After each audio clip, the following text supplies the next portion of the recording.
Boa noite, pessoal. Tudo bem? Muito obrigado aí pela presença de vocês. Fico muito feliz aí a gente ter esse espaço para falar sobre uma coisa que a gente adora, que é de projeto automotivo e sobre carro. Espero que vocês curtam bastante, que a gente troque muita ideia. Pessoal, vocês estão vendo grande ou pequena a minha tela? Só para ter um feedback de vocês aí, por favor. Tá nítido, tá grande. Tá grande. Tá grande? Legal. Bom, gente, eu não vou me atrever a dar um oi para alguns meus conhecidos aí. Quero só dizer que eu fico muito feliz de ter vocês aqui comigo. Também fico feliz de conhecer novos amigos. Nós vamos falar de uma coisa que a gente gosta, que é carro. Vamos falar sobre tudo que a gente está acostumado a viver na indústria. Dividir muitos dos nossos desafios, das dores que a gente sente. Estou aqui para a gente trocar muita ideia. Vou fazer o possível para ficar de olho nas perguntas. Vou procurar fazer alguns blocos de assuntos para a gente poder fazer as perguntas, para poder andar nos assuntos. Tá ok? E qualquer coisa, estou aqui à disposição para feedback, tá bom? Legal, o Vitor está aqui com a gente. Oi! Opa! Vitor, professor, se precisar, anota as perguntas das pessoas, aí quando você abrir o bloco, eu vou falando falando as perguntas que fizeram por chat. Fantástico. Obrigadão, Vitão. Show de bola, você já adiantou muito aí. Tá? Então, eu quero agradecer muito a Alda por estar aqui, e a SAE por ter me dado essa oportunidade, e a vocês por estarem aqui. Vitor, obrigado também por todo o seu suporte. Então, nossa live é falar sobre gerenciamento de projeto automotivo, ou seja, dos desafios que a gente encontra nos projetos automotivos. E um dos pontos que eu quero buscar aqui para a gente fazer é o seguinte: tem muita oportunidade. Então, aonde a gente percebe crise, aonde a gente percebe desafio, não vou usar o termo dificuldade, a gente tem que trocar por oportunidade. O mercado precisa muito dos projetos, que eles sejam feitos de forma muito ágil, que eles sejam muito rápidos, muito consistentes, e nós aqui vamos poder trabalhar com muito dessas oportunidades.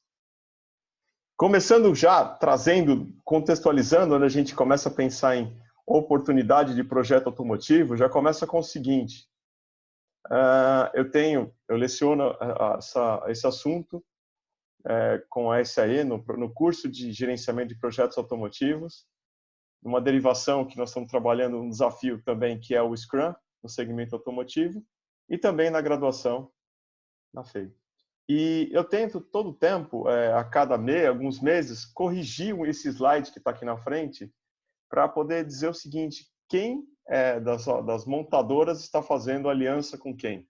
Quem trabalha com quem? Então, de cara aqui, pegar, por exemplo, a Volkswagen, ela é dona da Lamborghini, da Porsche, da Audi, da Seat, e aí, de repente, você começa a olhar e fala assim: olha, você esqueceu, tem a Scania também no segmento de pesados. E tem mais outra empresa, ou seja, esse movimento ele acontece o tempo todo. E isso a gente pode ver aqui por esse gráfico, que ele acontece com todas as montadoras. A relevância da gente estudar esse assunto é que o primeiro elemento, já para a gente guardar, de princípio para um projeto automotivo, é a gente pensar em mercados potenciais. Então, para quem que eu vou vender o produto? Se eu vou vender no Brasil, se eu vou vender na China, se eu vou vender na Índia, ou vou vender em todos os mercados. Esse é um produto global. E ele sendo global, eu tenho que pensar como é que é o meu portfólio, que produtos podem se servir, no caso, desse componente que você está fazendo. A própria Volkswagen, com a plataforma MQB, um conjunto uma plataforma que oferece um veículo a plataforma para várias dessas unidades que ela tem. Então, eu tenho carro da Audi com componentes que também são usados na Volkswagen, algum eventualmente também na Porsche, isso tem ganho. Indo na mesma linha, a gente começa a ver mercados enormes, como, por exemplo, da Tata, que tem Jaguar, Land Rover e a própria Tata mesmo.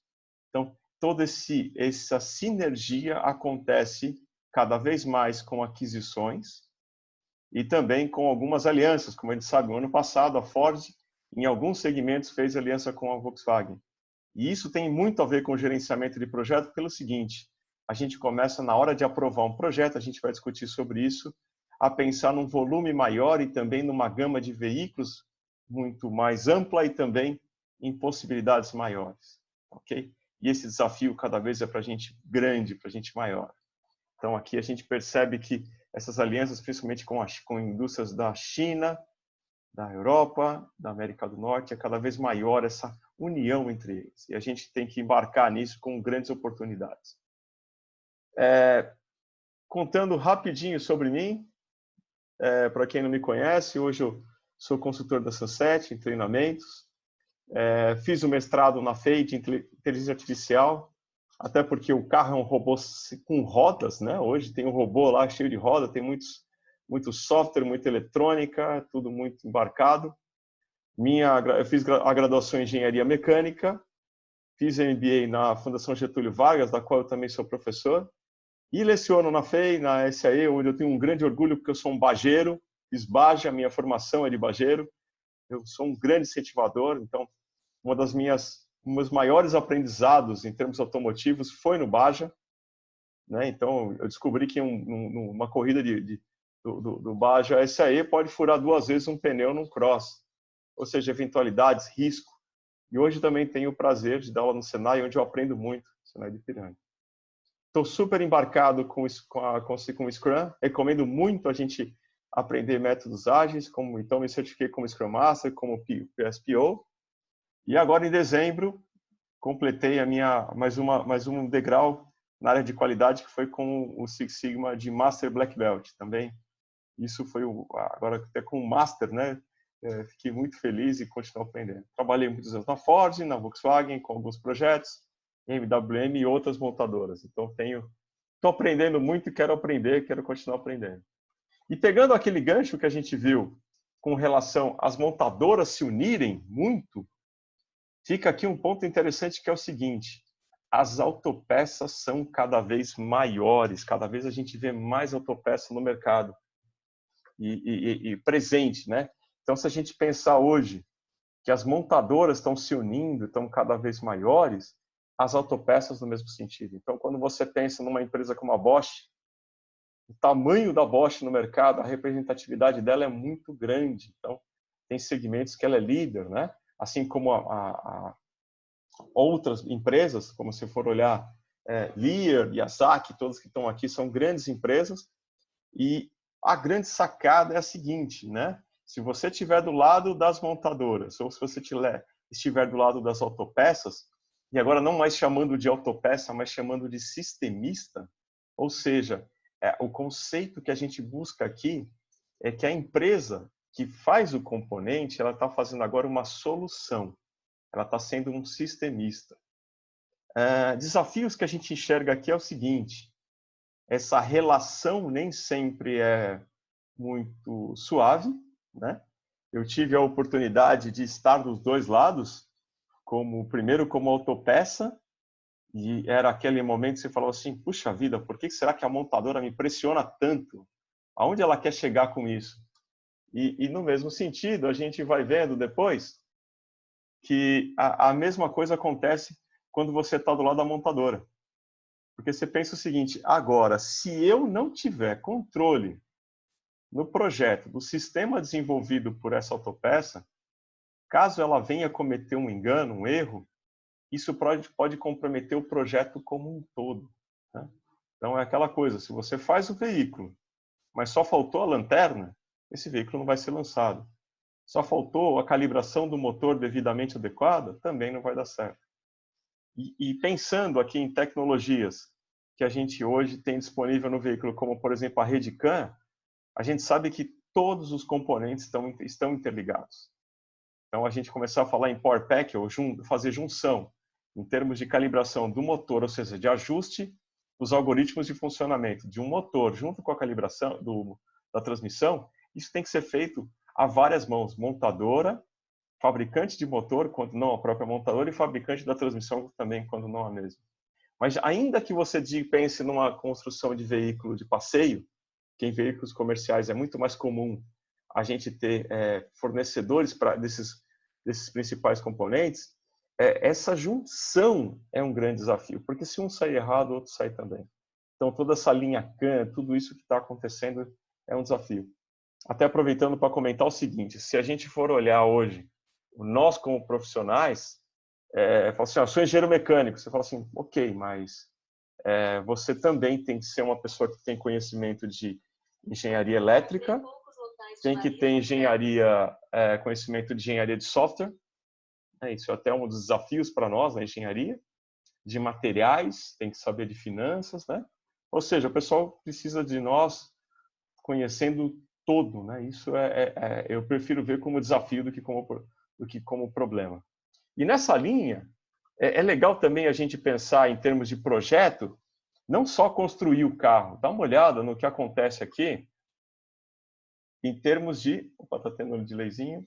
Do que está acontecendo hoje em preocupações, em prioridades para as montadoras.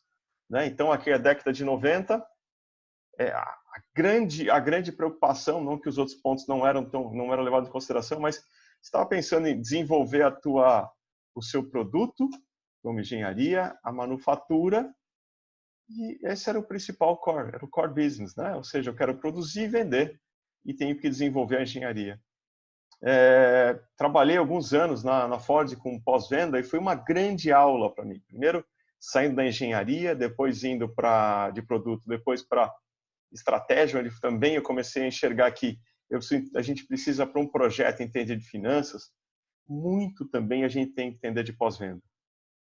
A frase de um amigo, Paulo Carpenito, me deu a permissão aí, foi um professor, um colega e um professor para mim há muito tempo, que uma vez uma palestra dele falou o seguinte, quem faz a venda seguinte de um produto que você comprou foi a sua pós-venda. Então, se você comprou um produto, no caso, pensando nós no veículo, e você tem uma pós-venda adequada, você consegue vender o próximo.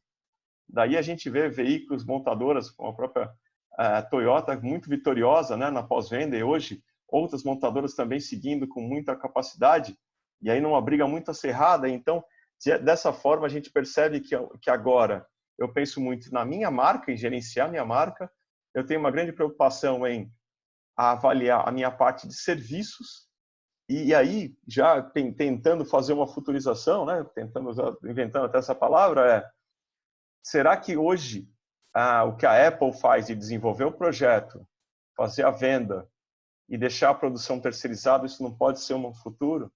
Ainda que não totalmente terceirizado, com certeza o que a gente já enxerga aqui, a tendência é que nós temos muitos projetos para serem feitos, por exemplo, em pós-venda, em melhorar a pós-venda, não só em desenvolver veículo.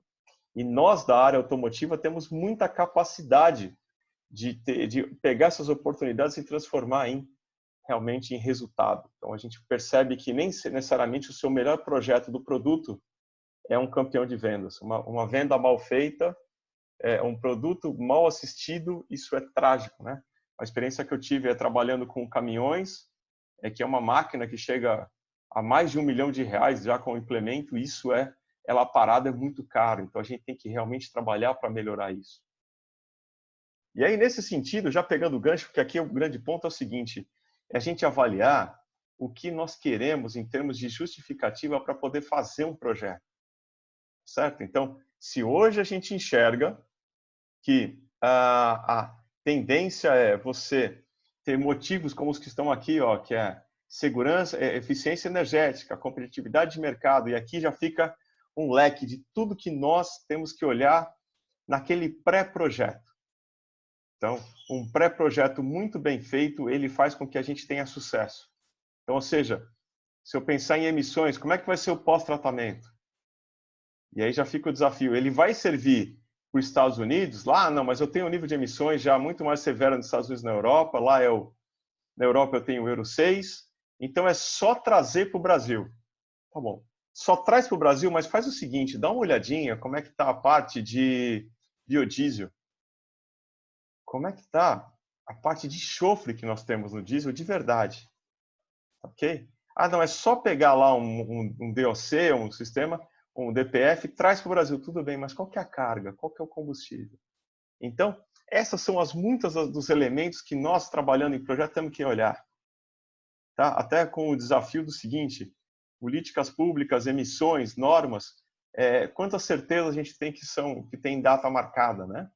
Aqui eu quero trazer uma oportunidade da gente olhar o seguinte, muitos países têm uma margem de visão para gerenciamento de projetos de 10 anos. Então, 10 anos antes de chegar ao Euro 6, ou chegar lá, no caso deles, o Euro 7, eles estão discutindo e já estão pensando, eles já sabem uma data de quando uma determinada lei vai ser implementada. Isso é muito importante para nós, para que a gente possa ter previsão, possa ter pensamento de quando vai ser os ciclos de desenvolvimento dos nossos projetos. Isso é crucial.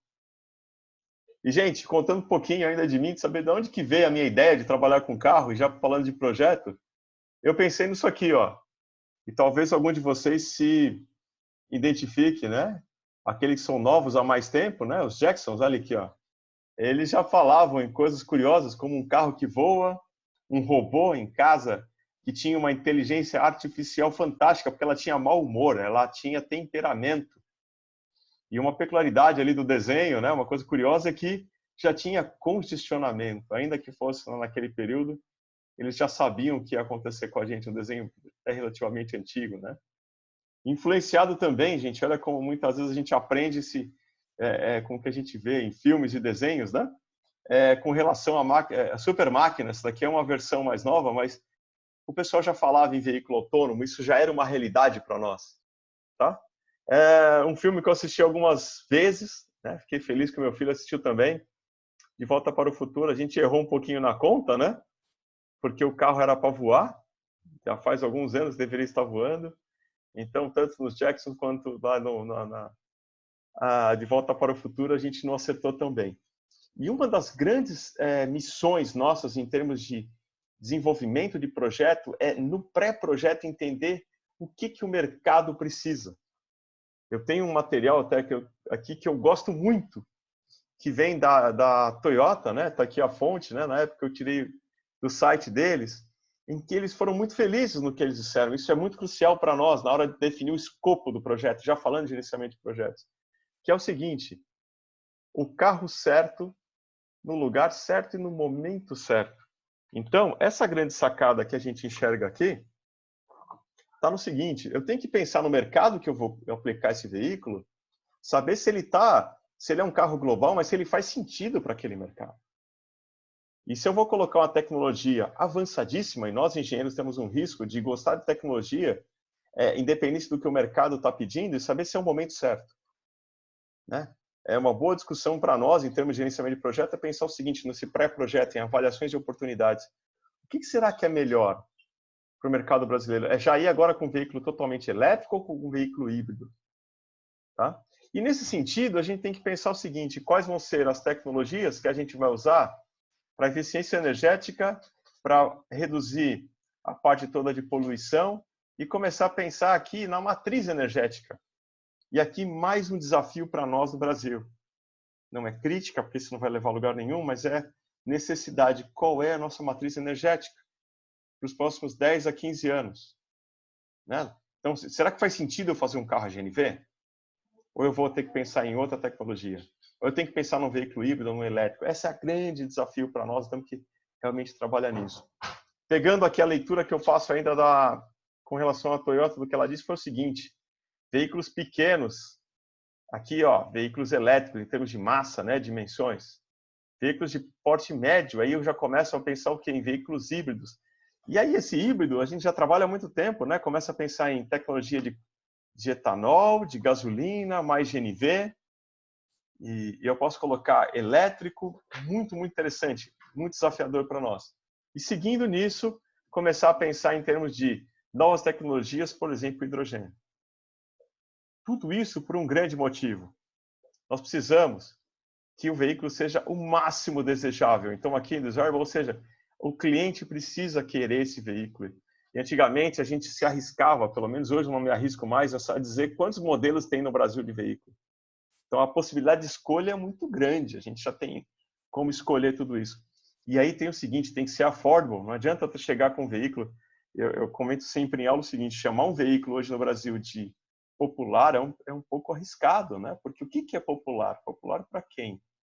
Como que a gente faz hoje, como que a gente vence o desafio de colocar mais e mais tecnologias e, nesse momento, já conseguir realmente colocar aqui algo que seja possível para o cliente. Ok? E antes de dar uma parada aqui está a base do que a gente tem que olhar. Né? Desafio para nós no Brasil. Produção local. Esse é um grande desafio para a gente. Porque se você produzir local, você desenvolve a nossa indústria. Se tiver produção local, a gente está menos vulnerável a oscilações como acontecem do dólar.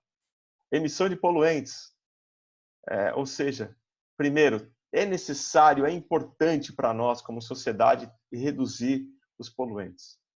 Mas também é importante que nós como sociedade, quer seja governo, seja população e também montadoras, né? Empresas tenham a previsão de quando vai entrar cada um deles. O meu sonho como engenheiro é que a gente consiga exportar. Vendo o que aconteceu há alguns anos na Scania, que apesar de crise estava exportando, isso me deixou muito, muito feliz. Eu não trabalhava na Scania, mas eu fiquei muito feliz, porque como professor eu vi muitas pessoas serem empregadas por eles na época. E isso foi crucial. Na mesma linha, a gente trabalhando com o desenvolvimento de produto e com o projeto de eficiência energética, que isso é crucial, o mundo inteiro está forçando para que os veículos tenham mais eficiência. Trabalhando com a disciplina lá que a gente tem na SAE de calibração de motor, a gente explica e estuda por que um veículo tem 3 cilindros. Qual que é o motivo disso? Tem muito a ver com eficiência energética. E, finalmente, algo que me chama a atenção, que eu vejo que é algo que a gente tem que ter muito, os governos precisam trabalhar nisso, nós como sociedade, na segurança. Que o trânsito, o número de pessoas que morrem no trânsito é um absurdo. Não tem uma guerra acontecendo aí a cada ano, né? Perdida, muitas e muitas pessoas se machucam. Então, esse é o conjunto de um plano que muito está lá no Rota 2030 e também estava no Inovar Alto. Né? Então, foi esse ponto. Pensando no que motiva a gente cada vez a gente vende mais carros, tem mais carros para serem vendidos. Ok? Isso é bom. E um ponto que a gente pode avaliar bem até quando é interessante você continuar com o veículo, né? Pegando sempre como similaridade, se você pegar um iPad hoje, chega uma hora que a própria Apple tem ali uma informação, olha, a partir dessa versão de software eu não posso mais atualizar. Então, se você não for comprar um novo hardware, vamos pensar em hardware como carro agora, talvez algumas coisas não façam sentido. Então, até quando a gente vai ter que ter oportunidade de renovar frotas, mas de forma positiva, porque também quem compra o carro gasta menos combustível, tem mais segurança, e essas são provocações importantes. Seguindo aqui, a gente tem que pensar muito em tamanho de mercado. Grande recado para nós em termos de gerenciamento de projeto. Os projetos que estão na China e estão na Índia têm uma grande vantagem. Porque se a gente somar esses dois mercados, eles vão ter daqui a alguns anos, se não já agora, metade da produção de veículos do mundo. Inicialmente para o próprio mercado deles, mas em função de toda essa capacidade que eles têm de produção, também de começar a exportar. Então, a gente tem que trabalhar junto com eles para trazer um produto affordable para nós no mercado, desejável para nós, para o nosso mercado, e também avaliar as oportunidades que a gente tem para produzir no Brasil e exportar. Da mesma forma, nós temos capacidade, temos gente capacitada para tudo isso. Antes de dar uma pausa, Vitor, já se a gente vai pegar algumas perguntas até aqui, eu ponho um slide que para mim, ele me deixa muito feliz, tá? Que é o seguinte, né? Quando a gente olha a renda per capita aqui, né? O grau de desenvolvimento per capita das pessoas, e a quantidade de pessoas por habitante, os Estados Unidos é quem está aqui em cima, num patamar máximo. A brincadeira é que praticamente nasceu, já ganha um carro lá nos Estados Unidos. Todo mundo, a quantidade de veículos é muito grande, né? O desenvolvimento per capita também é bastante razoável. Claro que existem pontos a melhorar, e a gente torce por a população do mundo todo, e os Estados Unidos da mesma forma. Mas então, os Estados Unidos, hoje, a gente até percebe que a capacidade de crescimento da frota americana, ela já está começando a desacelerar, até por esse gráfico. Então, quanto mais aqui em cima estiver, apesar de eu ter uma grande frota, de dependendo da tecnologia eu renovar essa frota, o crescimento é jamais reduzido.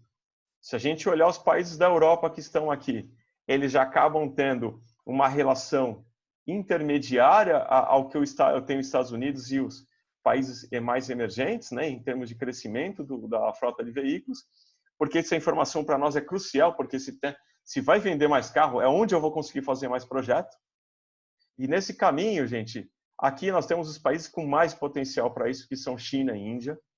Então aqui, ó, mais para baixo. E a grande boa notícia, né, de uma forma ampla, é claro que com o que a gente vive hoje, né, com o próprio Covid, com crises que nós vivemos, existem oscilações, mas numa linha média, a gente tem a capacidade de se tornar um país que vai consumir e pode produzir muitos veículos para esse consumo, que está aqui o Brasil. Tá? Então, o Brasil, junto com China e Índia, tem um grande oportunidade para nós. Ok?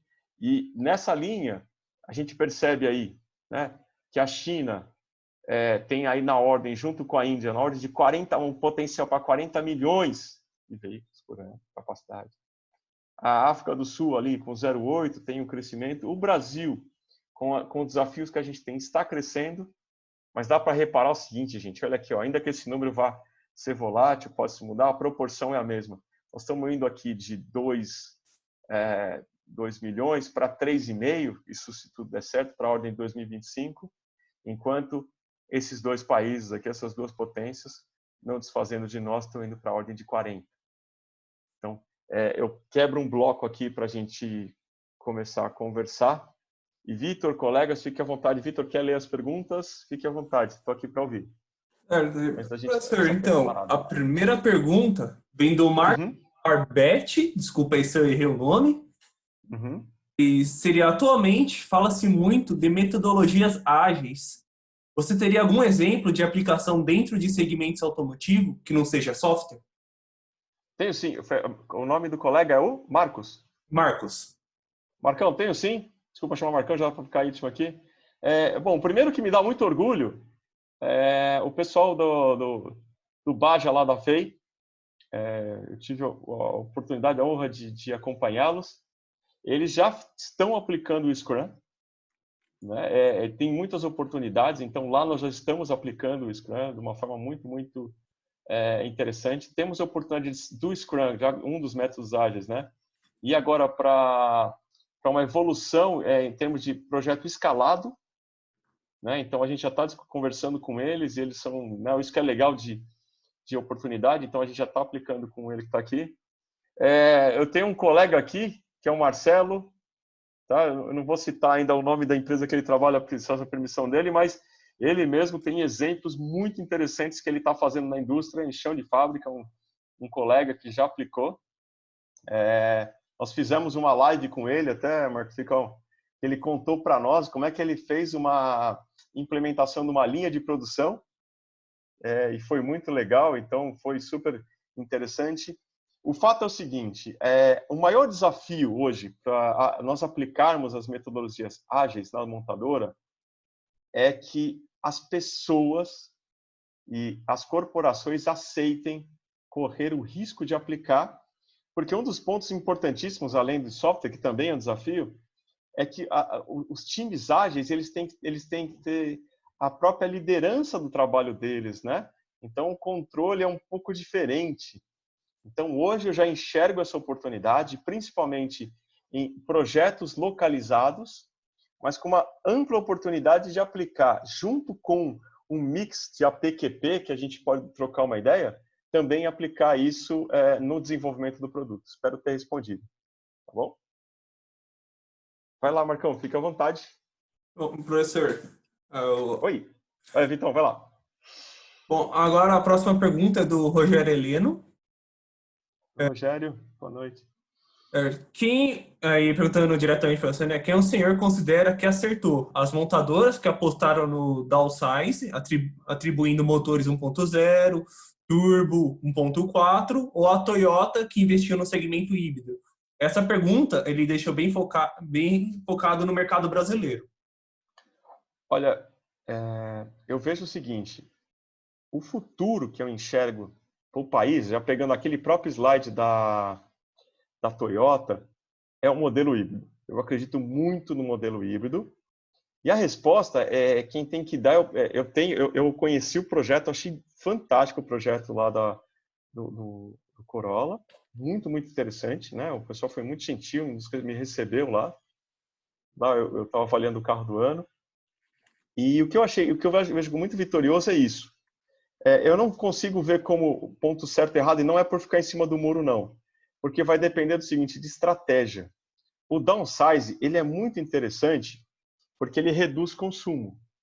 Agora, mais importante se eu vou com híbrido ou com downsize é a consistência que eu tenho na minha estratégia. Então, eu não consigo ver certo e errado. Porque a Toyota ela conseguiu, de forma muito vantajosa, fazer o desenvolvimento dela com híbrido.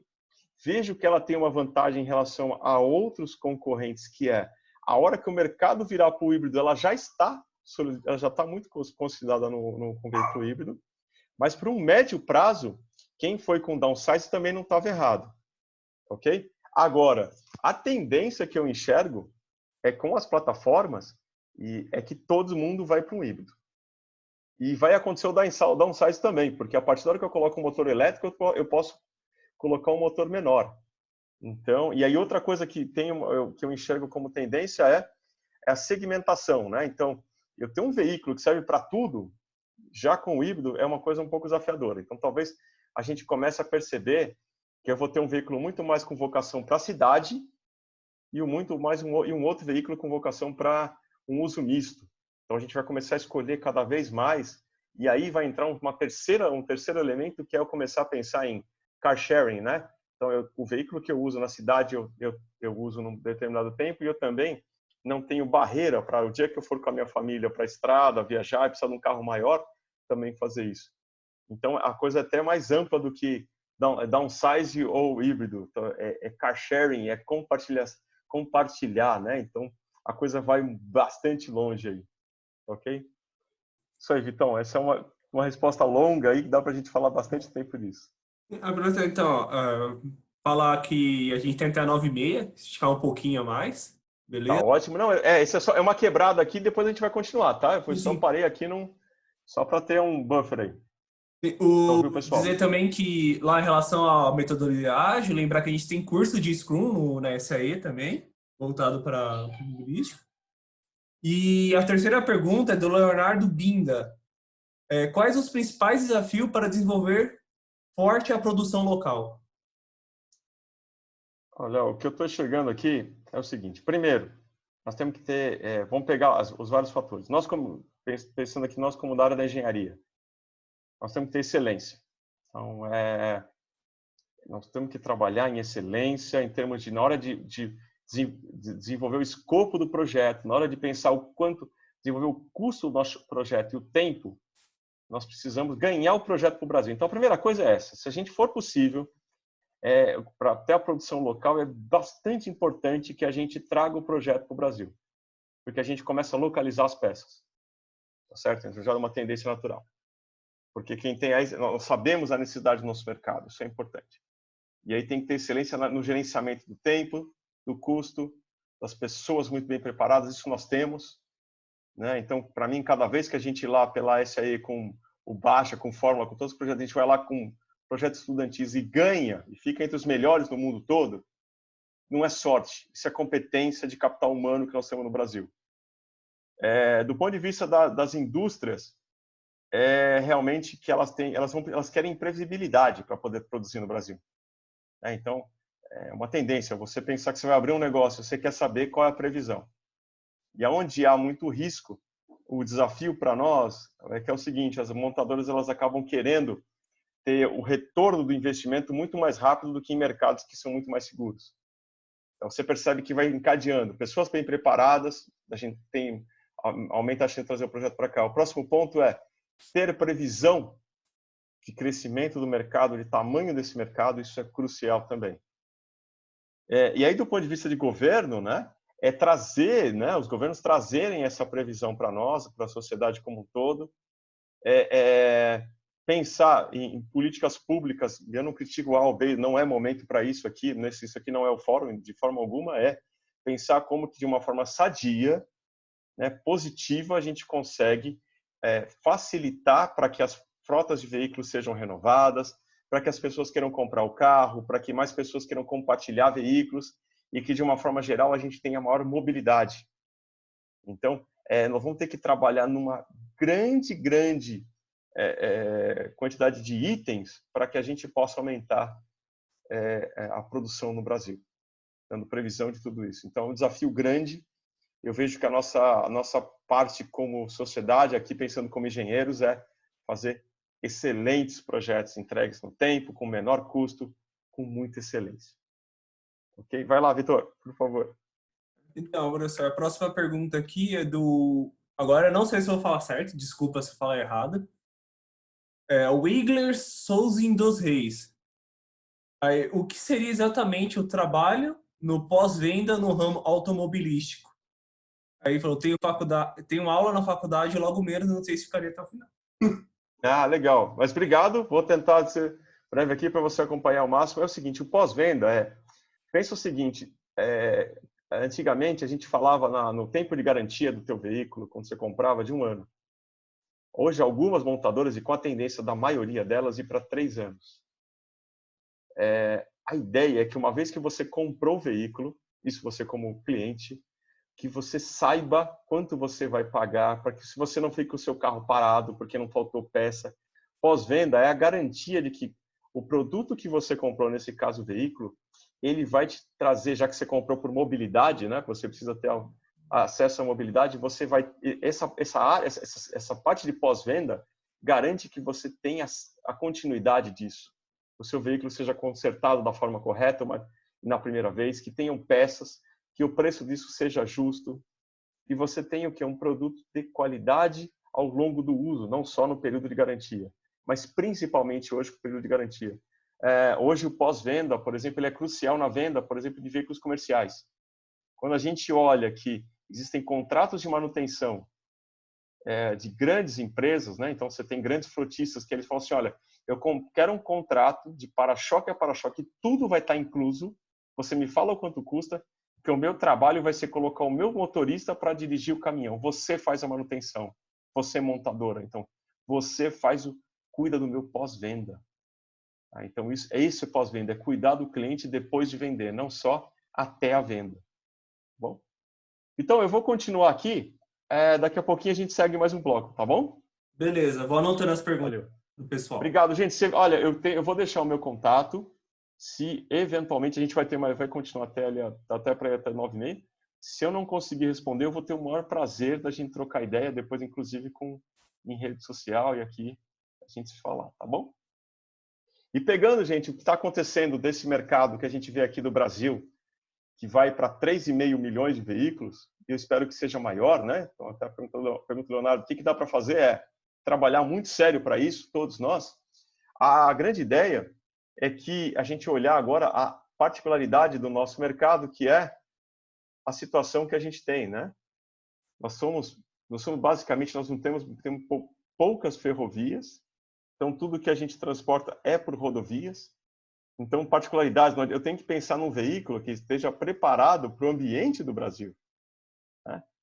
Que é continental, literalmente. Então, quando eu começo a pensar em São Paulo e de outros grandes centros, eu penso numa estrada perfeita, linda, né? E quando eu começo a pegar estradas aí mais afastadas que são realmente off-road, já um teste veicular, né? Então, o veículo, quando ele passa pelo Brasil, aí, pelo nosso Brasil todo, que é muito grande, ele é realmente testado aqui. É uma área que a gente testa muito, né? O veículo, leva ele ao extremo. Então, a gente começa a ver o que está em volta. Pensando já no projeto, olha como eu comentei com vocês, gente, aqui bem rapidinho, porque não é o nosso objetivo aqui, mas contextualizando, olha que interessante como já tem uma visão muito ampla de quais vão ser as próximas leis de emissões, tanto para veículos leves, veículos de passeio, quanto para veículos pesados. Aqui agora está entrando uma coisa importantíssima que é CO2, ou seja, eficiência energética, também para veículos comerciais, e segue o mesmo raciocínio de quando a gente pensa agora em máquinas fora de estrada e pesadas. Tá? A gente percebe que nós temos muitos problemas com poluição, então aqui uma foto que preocupa muito a gente, né? Então a gente realmente tem uma missão aí de melhorar o nosso meio ambiente, no que os veículos fazem uma contribuição negativa em termos de poluição.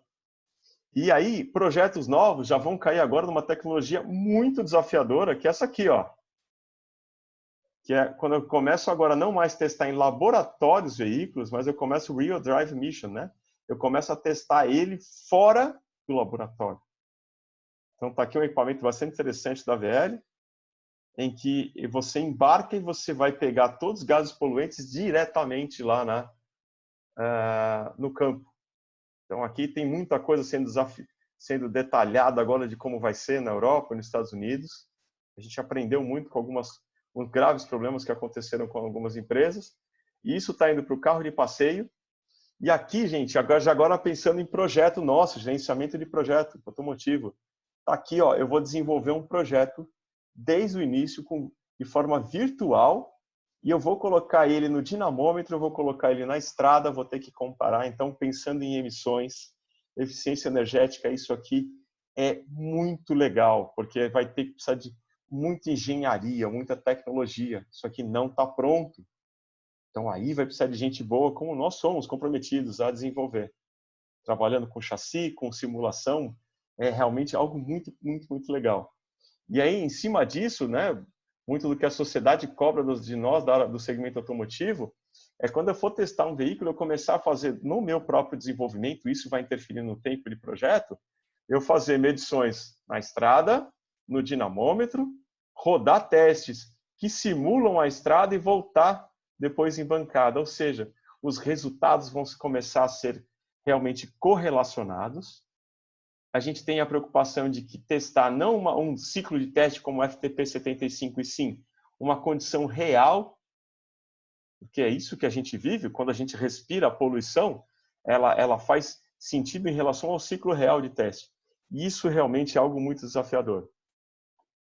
Ainda nesse desafio, a gente percebe aqui nesse gráfico que ano a ano, aqui ó, são os anos no eixo horizontal e aqui no eixo vertical é a quantidade de CO2. Então, uma forma de você medir emissões é você ver o quanto de CO2 um veículo emite.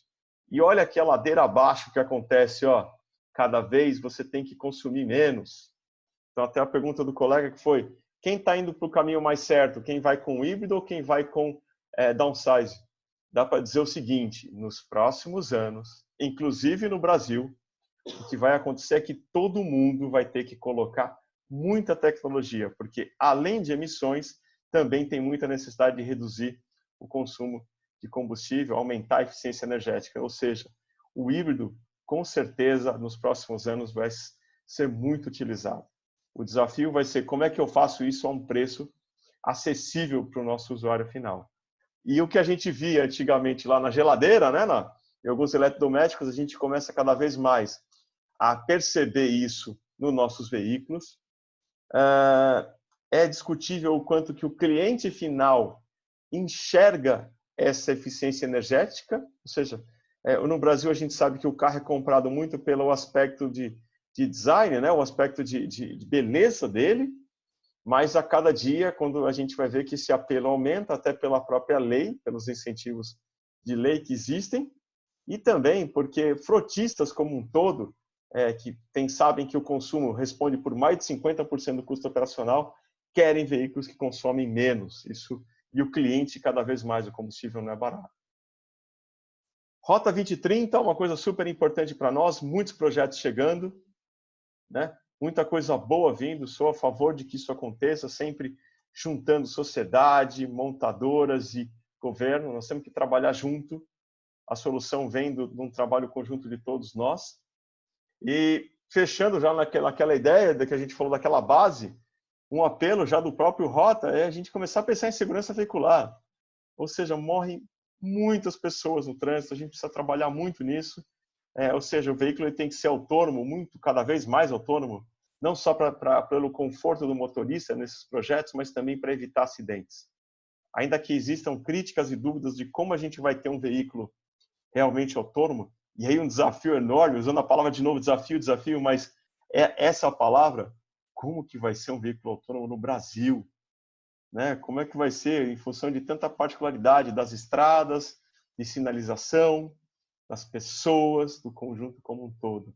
E aí, mais uma vez, quanta oportunidade a gente tem de desenvolver projetos para tropicalizar essas tecnologias para o Brasil.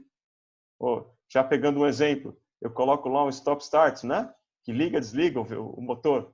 Quando desliga o motor, também desliga o ar-condicionado. Se meu país é quente, como é que eu faço? Eu passo calor? Como é que faz? Quanto tempo eu estou no trânsito? Então, essas são muitas das oportunidades que a gente tem. Aqui vendo, por exemplo, a classificação já de alguns anos, né? Que está mudando essa foto, se eu tirei há um tempo atrás, a gente vai mudando com o tempo.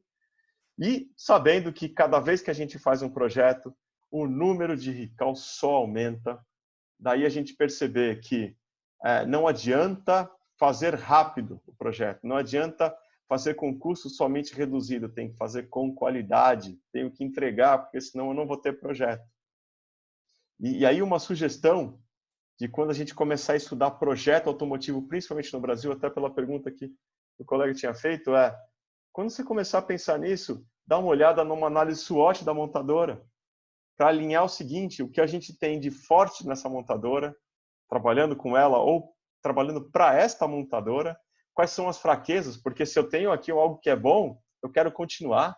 Se eu tenho algo que é ruim, puxa, está aqui uma oportunidade de projeto. Se eu tenho oportunidades aqui do mercado, ou seja, daqui para baixo no SWOT, não depende da empresa, no caso aqui um exemplo da Volkswagen, né? Ela tem como oportunidade ou ameaça. Então, tudo isso são oportunidades de projeto.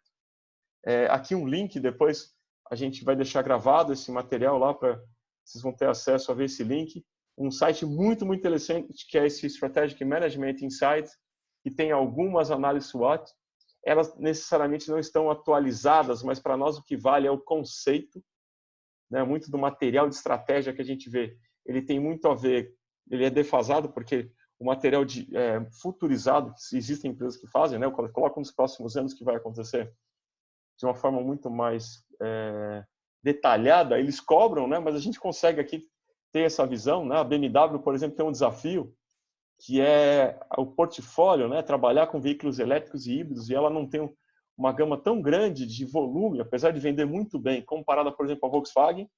Então, ela tem aumentado aqui muito dos gastos, né? Pelo menos essa foi a visão que tinha nessa análise SWOT. Então, aqui a gente percebe a necessidade da BMW fazer algumas alianças, né? E aí a gente vai percebendo que isso com o tempo para cada montadora vai acontecendo. E aliado a tudo isso, a gente já começa a entrar aqui com o tempo de projeto, que é pensar o seguinte: quanto tempo dura um produto no Brasil? Então eu tenho um material que conta aqui, por exemplo, da Europa, um ciclo de vida de um produto de 7 anos. Nós estamos falando em 10. Quanto tempo durou a perua Kombi? Isso não vai acontecer mais. Fatalmente, a gente teve produtos como a perua Kombi da Volkswagen que durou tantos anos. E se não fosse por uma legislação de segurança, talvez estivesse até hoje no mercado, porque era um produto muito bom. Atendiam as pessoas que tinham aquela necessidade. Então, nós aqui temos que pensar o seguinte: nesse ciclo de vida que é cada vez menor, como é que a gente faz para maximizar as receitas?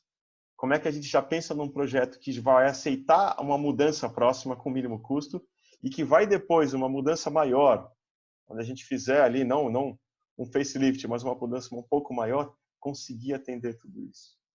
Lembrando que o projeto de sucesso não é aquele que olha o concorrente de hoje, é o projeto que olha o concorrente do futuro. Esse ponto é crucial. Se eu hoje tenho um projeto automotivo, eu penso lá num kit multimídia, eu começo a pensar qual é o tamanho da tela que eu quero colocar, se eu olhar os meus concorrentes hoje, eu tenho certeza que eu vou errar. Porque assim como eu estou desenvolvendo um projeto, futurizando, ele também vai fazer isso. Então, se eu fizer um projeto que vai ficar pronto daqui 3, 4 anos, eu também preciso que essa situação nos possibilite fazer algo que vá atender o projeto daqui 10 anos. Ou seja, tem coisas que não dá para mudar. Então, dentro desse ciclo de vida, a gente precisa já que o projeto esteja adequado. Só que isso é realmente a grande arte. Pensando em projetos que não deram muito certo, né? Tá aqui, ó, né? Ford Edsel durou poucos anos no mercado, né? Outros, por exemplo, um veículo como esse daqui, gente. No Brasil, o apelo por design, por estética é muito grande.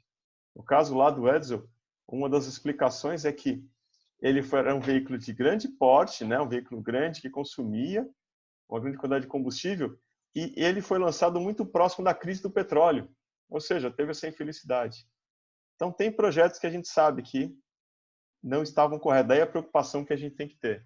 E outros que são projetos de sucesso, né? Eu sou muito fã do Fusca, né? Para mim, o Ferdinand Porsche é uma pessoa iluminada, porque além de ter trabalhado no Fusca, trabalhou com veículo híbrido, ele realmente fez muitas coisas fantásticas, né? Corolla, projeto super vitorioso, né? Golf também, a Ford com o Ford T, que foi maravilhoso o que ele fez, e também com a F-150, e sempre com a preocupação do seguinte, não dura para sempre. Então, nessa visão de gerenciamento de projeto, é importante a gente saber e usar o exemplo aqui do Ford T, que foi caindo as vendas, e apesar dele ter baixado o preço, não deu jeito, caiu, realmente tinha que sair. Essa foto aqui me contaram que foi o seguinte, foi o último Ford T que passou na linha de produção. O Henry Ford não estava feliz, até porque ele fez um projeto maravilhoso, não só porque eu trabalhei na Ford, mas pelo respeito e a gratidão que eu tenho, mas a admiração ao Henry Ford é que, puxa, imagina quanto revolucionário foi o Ford T. E ele não acreditava que ia ter o fim. E chegou um fim do produto. Porque a concorrência cresceu muito. Aí fica aquela frase, né? Aqui você escolhe a cor do carro que você quiser, desde que seja preto. E a concorrência pegou isso aqui e falou assim, ó, depois de alguns anos, aqui você escolhe a cor do carro que você quiser. Ou seja, o mercado se modifica, certo? Não vai dar tempo da gente entrar em detalhe, mas muito importante olhar a matriz BCG, que é o conceito do abacaxi, isso aqui é um exemplo fictício, tá? Que a gente até desenvolveu em aula na graduação, de veículos que têm que sair do mercado porque eu sei que não vai dar mais. Veículos que pagam a conta, que a gente chama de vaca leiteira. E aqueles que estão numa fase transitória, que ainda saindo de uma interrogação, onde a gente não sabe, algo que é uma estrela, que está crescendo muito no mercado. Isso a gente pode estudar tanto com veículos pequenos quanto com veículos comerciais. Aqui também é um exemplo fictício que a gente já usou em sala de aula na graduação. E aqui já pegando a grande sacada que a gente tem em termos de projeto, que nós temos que pensar em gerenciamento de projeto no custo, e fazer um projeto que tenha o custo adequado, como eu havia dito. Dentro do tempo, cada vez mais a gente fazer o projeto mais rápido, principalmente com a parte toda de simulações. O escopo aumentando com tudo aquilo que a gente viu. Aí por isso daquele material que eu estava mostrando para vocês, qual que é o escopo? É enorme. Tá? Principalmente porque tem fatores intangíveis que a gente tem que começar a trazer algo muito mais tangível no mercado. E a qualidade, principalmente por algo que é muito bom para nós no Brasil e no mercado como um todo, que é a concorrência.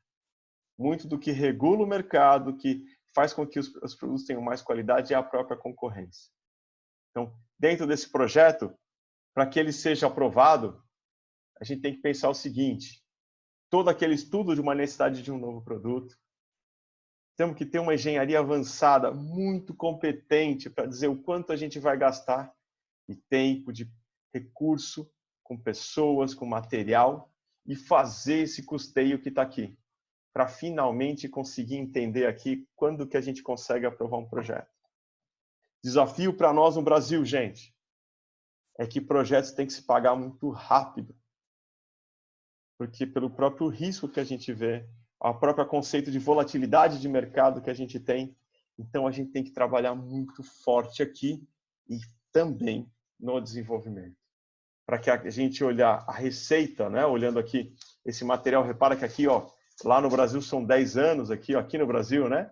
Aqui já fala em 7, tudo que eu gasto para fazer o meu projeto, ou seja, com desenvolvimento de protótipos de ferramental, do projeto como um todo, com marketing, e desenvolvimento de manufatura, tudo isso é custo. É muito crítico quando a gente percebe, né, algumas empresas achando que a montadora ou a própria autopeça faz o projeto e tudo bem se não der lucro. Não tudo bem, tem que dar lucro. Para que nós tenhamos continuidade de projeto, para que a gente tenha projetos vitoriosos, ele tem que dar lucro, ou seja, tudo que eu gasto aqui embaixo tem que ser pago dentro do menor tempo possível. Porque investidor, ele não necessariamente gosta de carro, ele precisa de lucro. Então, rapidamente, ele vai precisar que a gente dê o retorno, tenha o payback e aí consiga trazer para ele essa lucratividade para ter depois mais projetos. Então, eu dou mais uma quebrada aqui, fica à vontade aí para a gente ouvir mais perguntas. Estou à disposição. Certo aí, professor. Então, a próxima pergunta é do Agnel Souza, desculpa seu nome, enfatizando as novas metodologias ágeis, que são bastante utilizadas hoje na área de software, como você, a aplicação dela, acho que como você aplicaria elas hoje para o desenvolvimento de novos produtos na área automotiva, levando em consideração que as montadoras sempre têm escopo de projetos já fechados. Então, olha só, o que eu enxergo é o seguinte, escopo está fechado, o que vai acontecer no meio do projeto não. Tá? Então a gente o escopo fecha, porém a gente percebe o seguinte, mais do que atender um escopo inicial, nós temos que atender o cliente. Tá?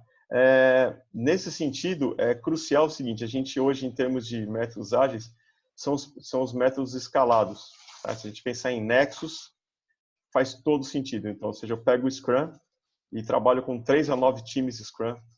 Isso faz muito sentido. Tá? Já tem muita oportunidade de ser aplicado. Onde está o desafio para começar cada vez mais? Aplicar além do BAJA, além de mudar uma linha de produção. A gente quebrar alguns paradigmas. Né? Ou seja, a gente começar a aplicar de forma colaborativa com o próprio PMI, que é fantástico, que tem todo sentido, né? Que são com as outras áreas do conhecimento, as áreas do conhecimento que a gente estuda, começar a fazer isso com as montadoras. Eu acredito isso no início com o método híbrido, ou seja, usar os métodos ágeis escalados junto com o que a montadora já tem. É isso aí. Vai lá, Vitão.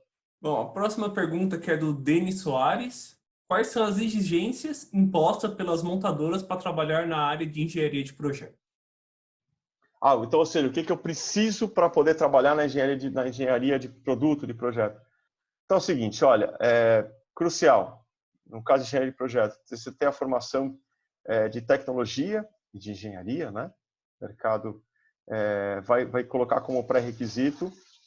E o que eu já ouvi de RH de algumas montadoras, que é o seguinte, a formação, falar inglês, porque é muito comum quando você pegar uma tecnologia que vem de fora, você receber um manual e ouvir mais ou menos de uma forma resumida assim, agora você se vira, e vai vir em inglês, você vai precisar conversar com as pessoas, então, além de estar formado como tecnólogo ou engenheiro, você já tem essa habilidade do inglês. E aí eu vou te dizer uma coisa que talvez surpreenda a gente. Comportamento. Eu ouvi de uma pessoa uma vez, eu guardei, que foi assim, eu posso ensinar um conhecimento que a pessoa não tem. Se ela não tiver comportamento no sentido de estar disposta a aprender, conviver de uma forma positiva entre as pessoas, não dá. Então, o gênio, qualquer que seja a área dele, mas que ele não sabe conviver, trabalhar em time, ele tem muito, muito problema nas empresas. E aí, até pegando o gancho da pergunta anterior, né, que foi em relação a métodos ágeis, o maior desafio são as pessoas, tem que trabalhar de forma colaborativa. Então, o que eu digo para você se você não estiver na graduação, depende da fase que você estiver, faz BAJA, fórmula, trabalha com aerodesign. Eu estou fazendo pós, na tua faculdade tem alguma dessas modalidades, entra lá e faz. Puxa, eu não estou nela, então faz o seguinte, olha, já estou formado como engenheiro. Todo ano são convidados muitas pessoas para trabalhar como voluntário, como juiz, como comissário dentro da SAE, em todos os comitês. É isso que traz a gente. É o network do bem.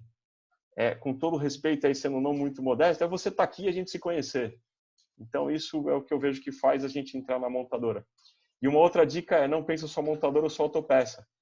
Tem muitas empresas que estão ligadas ao segmento automotivo que também nos absorvem muito nisso, ok?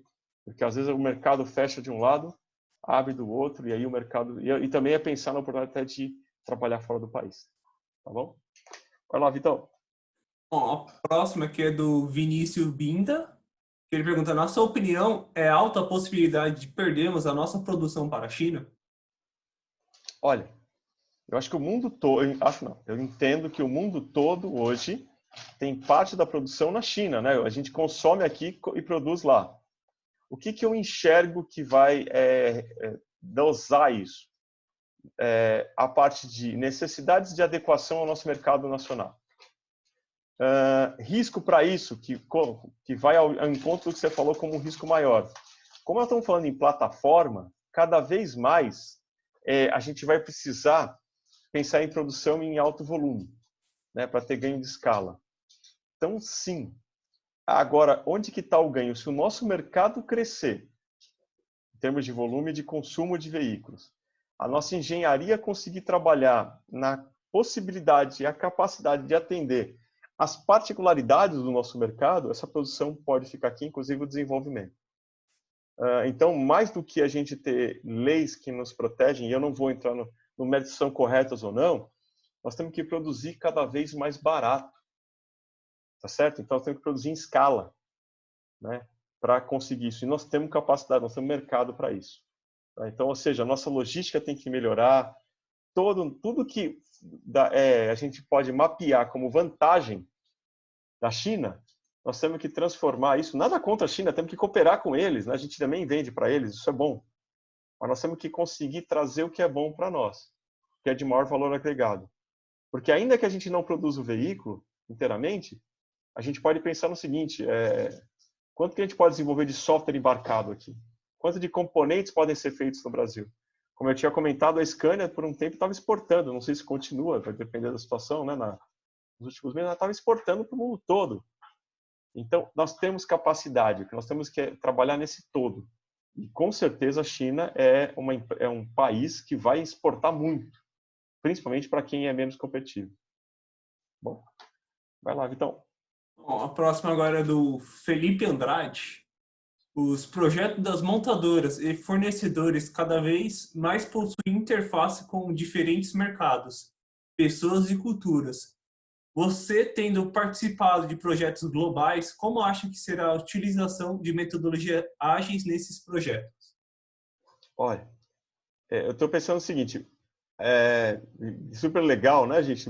Obrigado, Vitor, até que você comentou do nosso curso de Scrum, e aqui muito do curso de gerenciamento de projeto.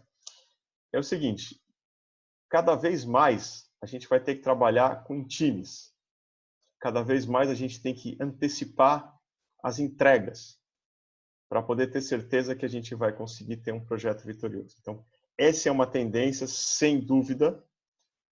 Trabalhar com pessoas do mundo inteiro, por muito tempo, era desafiador. Falar assim, mas você não vai, como é que você vai trabalhar com alguém da China e da Europa, que tem fuso horário, e você não está lá fisicamente? Aí fica a pergunta, como é que hoje nós trabalhamos, o período que nós estamos vivendo hoje?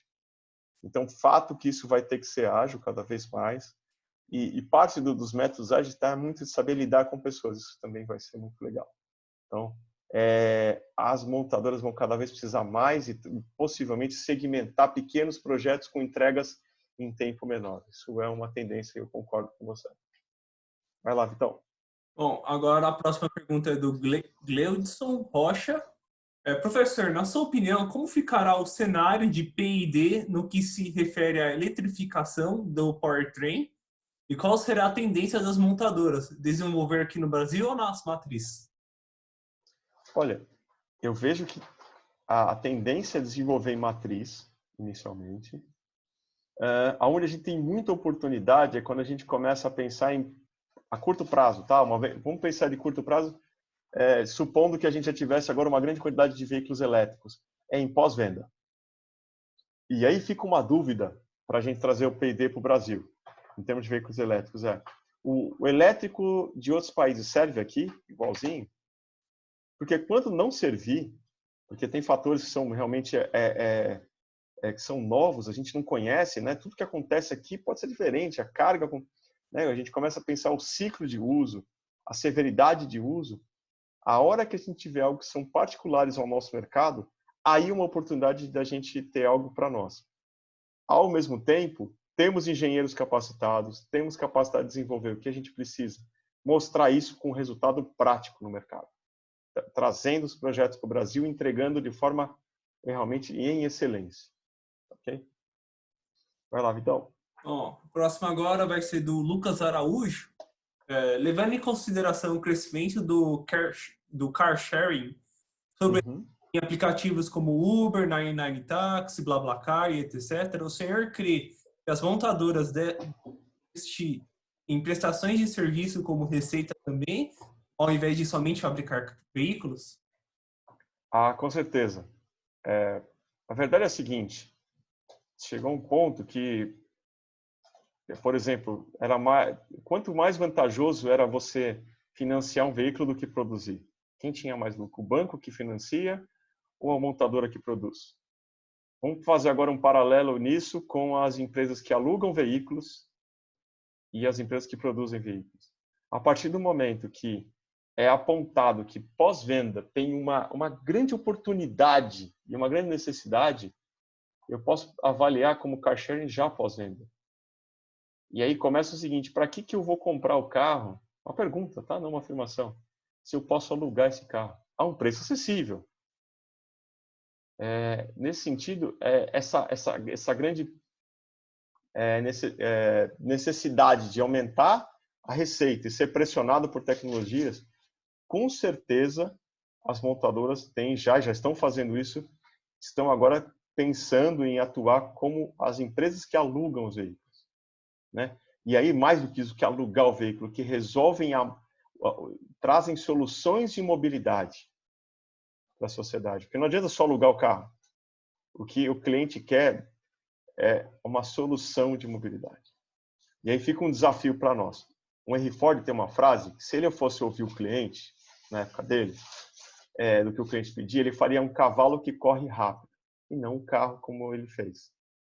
Nesse mesmo sentido, a gente vai ter que avaliar o seguinte: qual é a necessidade do meu cliente numa solução de mobilidade? Não necessariamente é alugar o carro, e sim uma combinação de tudo isso. E, de novo, vamos ter que trabalhar junto com os governos, com a sociedade como um todo, para trazer essa mobilidade, porque se todo mundo colocar um monte de carro na rua, nas nossas avenidas, a gente sabe o que estava acontecendo, não anda. Então vai ter que ser muito estratégico tudo isso para que todo mundo tire realmente mais proveito. Bom, valeu. Vai lá, Vitão. Bom, professor, a próxima pergunta agora é do Marcos Barbetti. Desculpa se eu falei errado. Como você vê a ascensão dos carros elétricos pelo mundo? Como mercado emergente, ficaríamos defasados desenvolvendo ainda veículos a combustão? Olha, isso é uma grande dúvida realmente, né? Porque, de alguma forma, às vezes ficam grupos defendendo o carro elétrico e o outro dizendo não faz sentido, tudo isso. Eu consigo ter a seguinte visão. No momento em que, do ponto de vista para o usuário final, a conta do TCO, do Total Cost Ownership, ou seja, do custo operacional, fizer sentido o carro elétrico, por economia de combustível, por menores impostos ou maior incentivo, qualquer que seja, o próprio mercado vai trazer para o Brasil carro elétrico. Então, quem para mim vai regular essa situação de como a gente vai ter o carro elétrico no Brasil na quantidade, no volume, é o próprio mercado. Então, por exemplo, não adianta também eu falar assim, eu vou trazer um carro elétrico para o Brasil que custa 3 vezes o preço de um veículo convencional. Aí você fala assim, não, mas eu quero fazer ele popular. Você fala, será que ele vai ser popular? Para quem? Uma coisa é fazer um veículo de luxo, de alto desempenho, um esportivo, que o cara paga 300 mil reais, 150 mil reais, 200, né? Tá tudo bem, essa pessoa tem como pagar. Vamos agora para o outro, para onde está o grande volume no Brasil, que são os veículos de entrada. Só faz sentido ele ser elétrico se ele for affordable, se ele fizer sentido do ponto de vista econômico para o usuário final. Porque apesar dele olhar muito o design, cada vez mais a gente está olhando também o custo operacional, ou seja, quanto que eu gasto de combustível.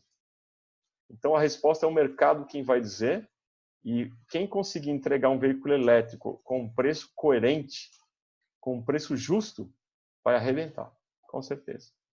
Indo na mesma linha o híbrido, tá? Vai lá, Vitão. Bom, professor, a próxima pergunta agora é do Celso Antônio. Modelamentos e simulações devem substituir os testes em campo? Em que proporção? Olha, só o seguinte, se nós tivermos excelência nas simulações, a resposta é sim. Aí tem uma técnica chamada diagrama P, ou P-Diagram. No P-Diagram, a gente tem as entradas e saídas, um conceito que a gente tem noise factors. Os noise factors são fatores não controláveis, como umidade, variação de componentes, usuário. No momento em que as nossas simulações, juntos com os requirements das montadoras, conseguir desenvolver em simulação algo que fique robusto o suficiente para absorver, ou seja, cobrir esses fatores não controláveis, eu vejo com certeza a gente fazer praticamente 90% ou até mais em simulação. Talvez a gente só não faça daqui a um futuro próximo os elementos que a gente enxerga, por exemplo, legislação, como um crash test, supondo. Um governo de um determinado país determina que precisa fazer o crash test. Aí não vai ter jeito, né? Mas hoje a simulação ela realmente está chegando num patamar muito avançado, daí a grande oportunidade para nós trabalharmos com simulação na engenharia. Então a resposta é sim, mas aí até fechar um pouco antes, precisa de gente muito capacitada, porque pegar o relatório lá de simulação, se não tiver muita capacidade de ler aquilo, interpretar, entender se os inputs foram bons, a gente só vai sair com um monte de recall. Agora, nós no Brasil, não desfazendo de outros países, temos muita capacidade para isso. Temos aí uma vantagem para nós, tá bom? Valeu, Vitor. Valeu. Pode continuar, Vitão. Bom, a próxima pergunta é do Agnel Souza. Qual o impacto na indústria automotiva toma o rumo da Rota 2030? Olha, o que eu enxergo que vai ser crucial, tá? Vai ser importantíssimo porque dá visão para as montadoras do que vai acontecer no mercado. Como a gente viu, para fazer um projeto é preciso ter segurança do que vai vir em termos de legislação e de incentivos como um todo. Além das montadoras, é o que me deixa extremamente feliz, até por ser professor, né? Que é a união, finalmente, cada vez mais de montadoras com universidades, com o governo. Nós temos que nos unir para desenvolver. Então, eu enxergo com muito bons olhos. Agora, um compromisso, principalmente com as metas de eficiência energética, que vão ser realmente desafiadores para as montadoras, com aumento de tecnologia muito grande. Tá? Então, eu só vejo benefício com isso, um ganha-ganha para todo mundo, e isso é super importante, principalmente para a sociedade, é claro, para as empresas precisa, para que a gente tenha como melhorar, né, toda a capacidade de desenvolvimento de produtos e projetos no Brasil. Boa, Vitão, vai lá. Bom, professor, a próxima é do Gil Farias. Como que fica o impacto do crescimento de veículos em 35 milhões em 2025 com as frotas existentes no Brasil? Olha, o que eu enxergo, né? Então, assim, se a gente olhar lá aqueles em 2025, 3,5, foi 3,5 milhões que ele falou, Vitor? Acho que 35 milhões, mas acho que era 3,5. Não, porque é menor, infelizmente é menor. Eu queria que fosse 35, a gente tivesse um problema de saber o que fazer com os carros, né? Então é na ordem de 3,5. É a China mais Índia que estão na ordem de 40, né? A verdade é a seguinte,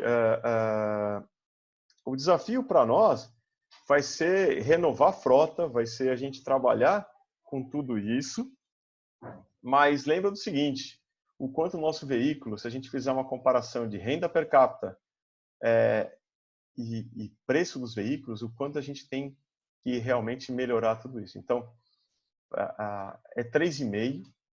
Se a gente olhar, se não fossem as crises que nós vivemos, seria muito maior, mas não só colocar mais carro no mercado, a gente vai ter que trabalhar melhor esses veículos, vão ter que ser mais eficientes e fatalmente eles vão ter uma vida útil menor. Né? Faz só uma reflexão. Pega um motor 3 cilindros, com injeção direta, comando variável, turbo, com 10 anos de uso. Como vai ser o custo de manutenção de um veículo desse e de um motor desse? Ou seja, fatalmente, hoje, como acontece em outras linhas de produto, como a linha branca, talvez depois de um certo tempo não faça mais sentido fazer manutenção, e sim fazer o quê? Levar para scrap, né? Ou seja, sucata, e renovar esse veículo. Então, daí que a gente vai ver melhorar muito o mercado, até por segurança veicular e consumo. Beleza? Vai lá, Vitão. Bom, professor, a próxima aqui é do Leonardo Binda. Tem como começar um projeto de P&D no Brasil sem investimento inicial alto? Ou tem que se virar para arrumar um investidor? Excelente pergunta, né? O que eu estou vendo hoje? Nós precisamos realmente de P&D, para a gente fazer, eu tenho que pensar em projetos por enquanto pequenos, tá? Ao momento em que a gente ganha o reconhecimento, ou reconquista, se é que a gente perdeu, o reconhecimento da nossa excelência de P&D é offshore, ou seja, no sentido de que o investidor, se ele percebe que no Brasil, e é fato que nós temos gente boa, gente capacitada e uma mão de obra a um preço acessível, eles vão trazer para cá, para qualquer mercado. Então, está aí o desafio. Então, nós precisamos trabalhar, e aí você percebe que a própria SAE trabalha nisso e mais outras organizações, de juntar, né, todo mundo, esses grupos automotivos, para mostrar excelência. Aí ter a chance de pequenos projetos que vão precisar de recursos, para depois, num próximo passo, ter projetos maiores. Ou seja, vão ser sucessos em projetos que vão trazer mais projetos. Tá bom? Então, eu vou só pegar mais um pouquinho, mais 10 minutinhos, e a gente vai em mais algumas perguntas, tá bom? Beleza, professor, continua aí. Valeu. E aí, gente, só com a pretensão da gente ver bastante coisa aqui, ó. Aqui a gente enxerga o APQP, que por muitos é conhecido. Então, aqui, para quem quer estudar gerenciamento de projeto, é uma coisa que a gente, aqui no fórum, a gente não vai ter, nessa live, vai ter como trabalhar com tantos detalhes, mas é muito importante a gente entender essa fase de planejamento, como em qualquer área do projeto, planejamento é o ponto-chave para nós. Discutindo termos de tempo de desenvolvimento de projeto, nós somos cada vez mais apertados. Aí a ideia do colega mesmo que perguntou se dá para fazer tudo por simulação. O mercado está nos pedindo isso cada vez mais. Então, isso é uma demanda que a gente vai, com certeza, achar uma solução. Toda a parte de manufatura, que a gente sabe que é desafiador para ser feita no Brasil, né? E a validação, como um todo. Então, aqui, a gente tem que trabalhar bastante forte aqui com a PQP, com fornecedores, né? Esse aqui é um grande resumo, para que a gente tenha a aprovação dos projetos, o desenvolvimento dos protótipos, o piloto e o lançamento. Aqui eu trago que a gente tem de uma forma muito mais detalhada, né, muito mais encadeada num curso de gerenciamento de projetos da SAE, tudo que a gente, como que uma montadora trabalha. Então aqui é o material de uma empresa chamada Ricardo, até sugiro vocês conhecerem o site dessa empresa, porque ela é uma concorrente, por exemplo, da AVL, da FV, e ela desenvolve muita tecnologia. Torço para que um dia ela venha para o Brasil desenvolver produto aqui com a gente, né? Ela tem uma excelência, ela fica com a sede lá na Inglaterra. E aqui é muito do que a gente discute, né? Ou seja, todos aqui são os passos entre planejar o veículo, desenvolver o projeto, criar os protótipos, fazer uma pré-produção e depois criar um piloto, né? Ou seja, já ir para a linha de produção ou uma linha modelo. E depois começar a produzir. Então, está aqui o desafio para nós. Precisamos muito trabalhar como simulação, como está aqui, em qualquer que seja, num veículo inteiro, ou, por exemplo, aqui para desenvolver um motor.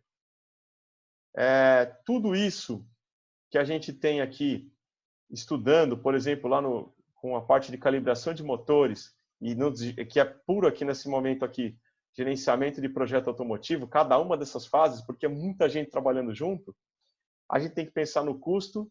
Então, aqui um material que vem aqui do ISEC, que tem muita relação com o PMI, nós temos na área de projetos automotivos que pensar muito como fazer estimativa dos nossos custos de projeto, né? Do desenho, cotar com os fornecedores. Então, tudo isso aqui a gente tem que trabalhar junto. Cada vez mais existem soluções, como a que eu mostro aqui, para poder estimar o veículo, porque para a gente aprovar um projeto, cada vez a gente tem que pensar qual seria o melhor cenário, quais seriam as melhores características, né? Então, no primeiro momento que tudo que eu sei é o desenvolvimento inicial, o escopo do meu veículo, eu chego hoje em dia com tecnologia de alguns softwares a trabalhar com todo o conhecimento da engenharia, a saber quais são as peças e depois saber quanto junto com mão de obra eu vou gastar. Então aqui, ou seja, eu posso chegar a ter um projeto 6 anos antes já está aqui, ó, do projeto estar lançado, eu já estou desenvolvendo ele. Saindo muito de planilhas, nada contra as planilhas, mas elas fazem pouco sentido. Nós, com engenharia de automotiva, na área de gerenciamento de projetos, temos que ter muito conhecimento de custo, muito conhecimento de finanças para pensar o payback, e aí cada vez mais a gente começar a desenvolver tudo isso aí. Ok? Mais perguntas, Vitão? Acho que nós temos até que horas, Vitor? Desculpa. É 9h30. 9h30? Então, eu vou fazer o seguinte, gente, ó. Eu vou pedir desculpa e eu fiquei muito feliz das perguntas. Espero ter respondido. Se não respondi, eu vou deixar depois aqui minha rede social para a gente se ver. A Alda está com o contato. Pessoal, conheçam a Alda e o Vitor, são pessoas fantásticas lá na SAE. Eu tenho uma gratidão enorme pela SAE por um motivo. Eu fui um bajeiro, minha graduação foi no Mackenzie, e lá no Baja, foi o Baja que me ajudou, junto com tudo que eu estudei, a aprender muito do pouco que eu sei do segmento automotivo. Então, aqui fica sempre minha gratidão ao que a SAE fez na minha formação e continua fazendo. Então, recomendo sempre que vocês puderem, parece que eu estou falando isso só para agradar a SAE, não é, gente. Se a gente quer mais projetos no Brasil, se nós queremos que as coisas deem certo no segmento automotivo, o primeiro ponto é nós estarmos juntos. Então, em congresso da SAE, nos eventos, isso é crucial. Tá? Então, fica aí meu agradecimento, sempre a oportunidade. Tá? E para a gente brincar um pouquinho aqui, tem um desafio aí, gente, não sei se vocês conhecem o Kahoot, para a gente fazer algumas perguntas e respostas aqui. Então, fica aí uma ideia para vocês entrarem. A primeira coisa que vocês fazem no Kahoot não precisa instalar, vocês podem ir no próprio link do computador de vocês e colocar ali kahoot.it, né? E eu vou entrar vocês vão digitar um PIN, que daqui a pouquinho eu vou mostrar. Isso aqui é uma gamificação. Esse PIN eu vou mostrar para vocês. Então aqui, ó, você põe aqui o seu nome, né? Depois de colocar o PIN, você vai colocar o seu nome e vai dar um OK. Como é que funciona? Aí ele vai pegar esse PIN e vai começar a carregar. Nessa hora, como é que você faz? Eu vou entrar com uma pergunta aqui na tela, e é só para a gente se divertir um pouquinho, já que a gente adora esse assunto.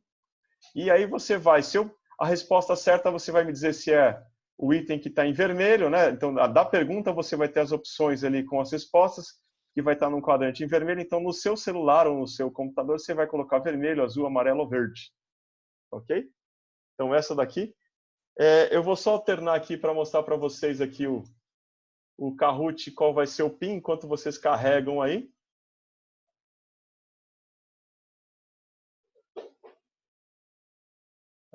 Vamos lá. Gente, se a Alda me deixar 4 horas, eu falo às 4. Eu não tenho juízo, viu, gente? Né, Aldinha, eu prometo a próxima vez, se você me deixar em 2 horas, eu faço em 2 horas. Deixa eu só colocar aqui para compartilhar a tela rapidinho. Então, esse número aqui, pessoal, é o que vocês vão colocar. E a gente vai, antes de finalizar, fazer um game aqui rapidinho. E aí, é o seguinte, quem quiser um prêmio, quem ficar em primeiro, depois fala lá com a Alda que ela vai contar qual que é o prêmio, tá? E gostaria muito que vocês fossem conhecer os cursos que a gente tem, não são só os cursos que eu trabalho com a SAE, mas todos os outros são cursos bem legais. Obrigado aí a galera participando. A gente já começa. Qualquer coisa eu coloquei aqui. Então, quer aproveitar? Pode falar, Vitão, vai lá. Coloquei no chat aqui todas as redes sociais, todas as mídias sociais da SAE e coloquei também o site do Kahoot para ajudar aí quem não... Só para copiar e colar. Tá ótimo, que legal. Quer fazer mais alguma pergunta enquanto o pessoal vai carregando aí? Vai lá, Vitão. Beleza. Professor, a próxima pergunta é do Marcelo Araújo. Como você vê o desenvolvimento de empresas que atuam na fabricação de peça para as montadoras? Cada vez mais elas buscam prestadores de serviço, tipo na área de projetos, solução de problemas e simulações. O que eu enxergo é o seguinte, cada vez mais nós vamos ter grandes sistemistas, só gigante. Ok?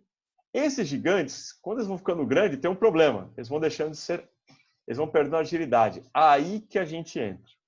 Ou seja, numa camada de Tier 1, Tier 2, Tier 3, ou seja, os fornecedores e subfornecedores e fornecedor do fornecedor, entramos nós. Então, realmente, com simulação cada vez mais, enxergo que eles também estão buscando startups, empresas que são ágeis, isso eles querem muito com a gente. Então, gente grande, montadoras enormes, sistemistas enormes, e nós, nesse meio, trabalhando com eles, com grandes oportunidades.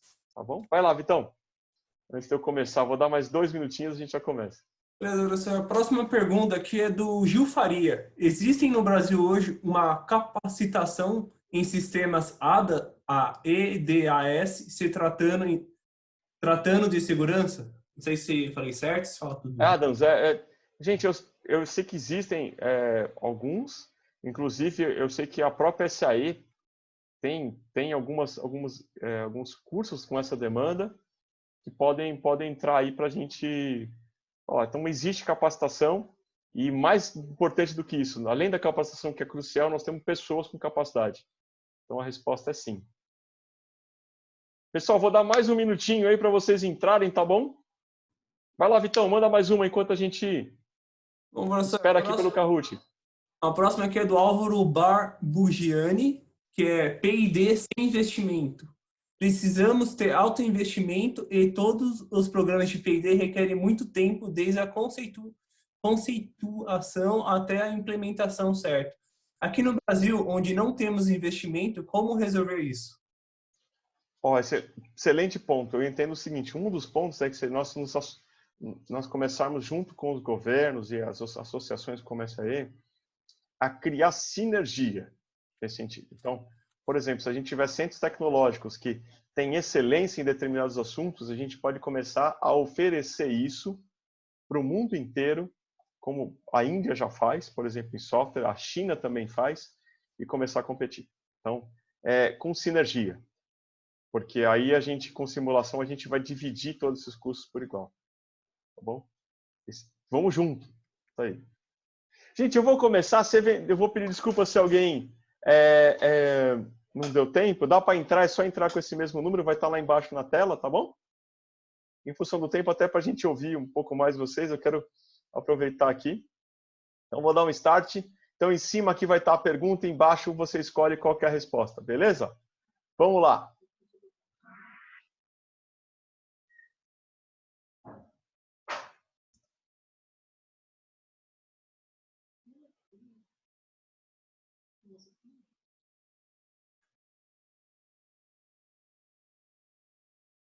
Ganha quem responder certo e responder mais rápido, hein, pessoal?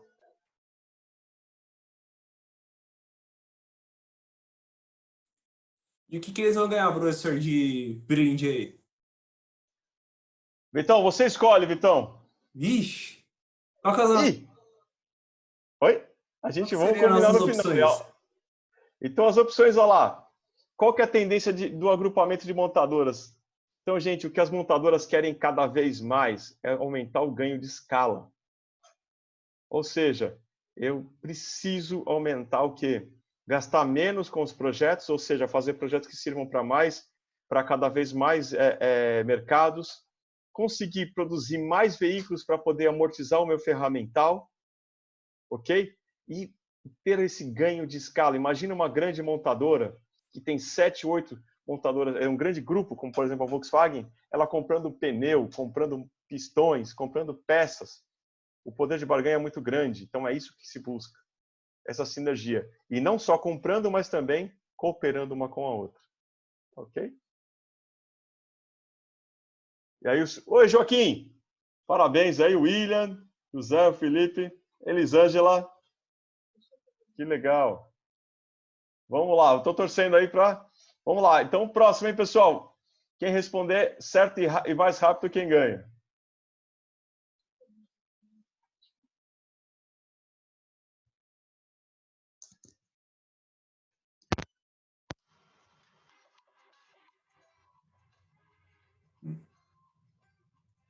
E aí, coopera ou não coopera, pessoal?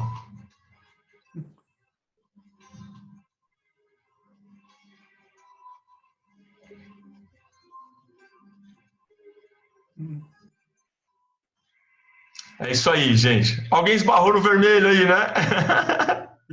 Pessoal, a tendência é um máximo de cooperação, cada vez mais, porque se um erra, todos erram, né? Isso é bem crítico. Indo rapidinho aqui, gente. Ô, Felipe, subiu aí. São só 5, né? E aí, pessoal, qual região possui o maior volume mundial de produção de veículos?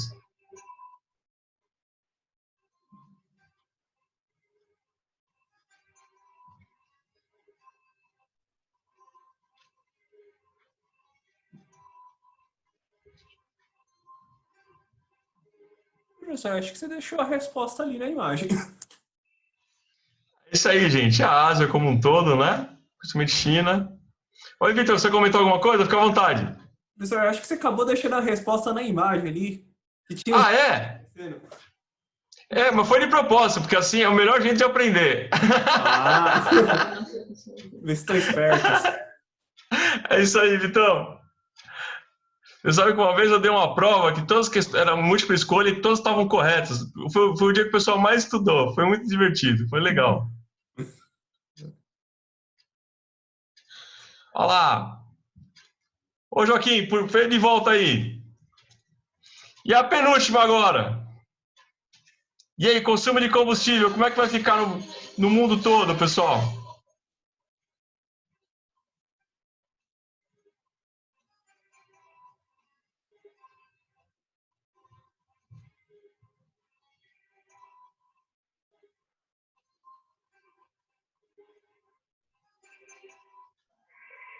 É isso aí, é reduzir o consumo de CO2. Então, medindo por CO2 cada vez mais, aí vai vir muita tecnologia, muita mesmo. Reduzir, colocar pneu verde, reduzir o peso do veículo, tudo que a gente está vendo, carroceria de alumínio, motor com 3 cilindros, híbrido, vai ser realmente uma festa tecnológica, porque essa meta tem que ser atendida e ser cada vez mais, ela desafia as montadoras.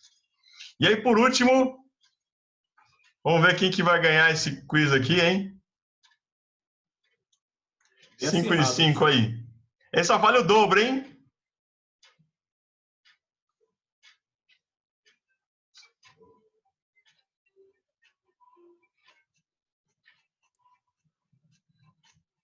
Já sei a resposta, hein? Acho que eu tô. Você já sabe, Vitão? Eu acho, hein? Ah, eu não sei não, hein? E Aldinha? Aldinha, você sabe a resposta, Aldá? Acho que ela tá sem microfone. Ixi, Aldinha não sabe. E aí, gente, pegadinha, hein? Que maldade que eu fiz. É o seguinte, ó. No nosso gerenciamento de projeto, é isso que a gente vai discutir muito lá nos nossos cursos, eu preciso de custo, preciso de tempo, de escopo, mas além disso tudo, eu preciso do seguinte, tempo de retorno do investimento. Isso é um projeto de sucesso. Então, não só mais a gente olha hoje desenvolver o projeto como engenheiro de produto ou engenheiro de manufatura, mas como um todo, com a área de marketing, com a área de finanças, para que lá no final, com a área de pós-venda, a gente tenha o retorno do investimento. Esse é um projeto de sucesso. Ok? Esse é o desafio para a gente. E aí, vamos ver quem que ficou em primeiro aqui, ó. Ô, Felipão, terceiro aí, parabéns. O Lucas. E o Leandro. Ó, o Leandro aí pulou lá no finalzinho, hein, Leandro? Parabéns. Que legal, hein? Teve mais gente. Parabéns aí, obrigado por participar. Gente, em função do tempo, eu quero aqui deixar o meu contato para vocês. Deixa eu só rapidinho aqui, peraí. Vou deixar o meu contato aqui para vocês. Espero que vocês tenham gostado. É claro que a gente tem um tempo reduzido para falar de uma coisa que a gente adora, que é gerenciamento de projetos. Então fica aqui, ó, o meu obrigado a vocês. Tá em meu LinkedIn para a gente se falar, para a gente se encontrar. Ali tem o QR Code. Vitor, fique à vontade. A Alda também. Não sei se a Alda está conseguindo nos ouvir. Não sei se dá tempo para a gente falar, mas ter mais interação aí, mas posso dizer que foi uma enorme satisfação. Vai lá, Vitão. Lembrando que a gente está gravando, vai postar no YouTube, vai postar nas nossas mídias sociais. Então, fiquem de olho nela. Vamos enviar também por e-mail para vocês, o link do YouTube também, para todas as formas vocês poderem compartilhar com seus amigos. Bom, a Alda não vai poder falar porque ela parece que está sem microfone no momento. Mas... E aí o prêmio, professor? Vai ter prêmio? Ó, o prêmio para quem fizer o curso com a gente lá, a gente vai mostrar que estava aqui nesse link aqui. Eu vou dar um livro de gerenciamento de projeto que eu tenho. Mas vai ter que estar no curso lá comigo. Depois os colegas me contatam aí.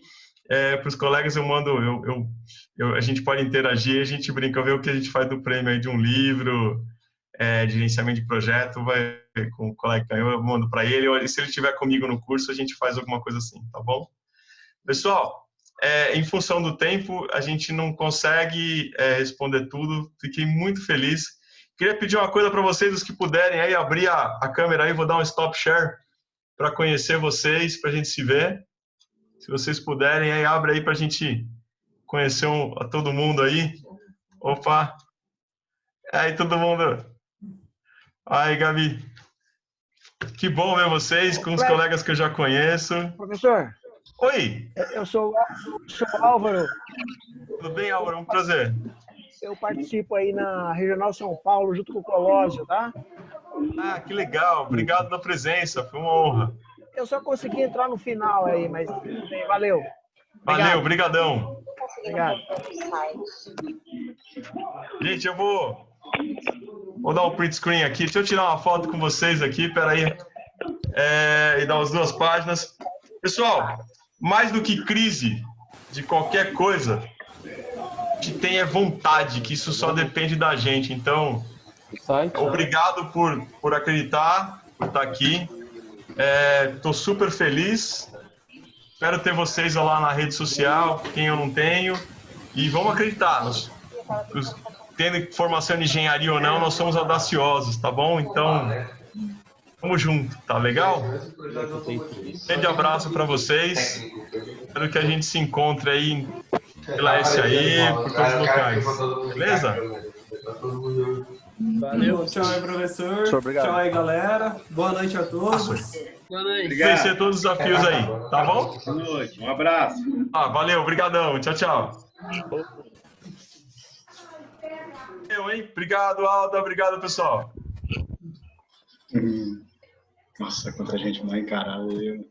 Olha aí, ó. Tchau aí, galera. Boa noite. Vou encerrar aqui.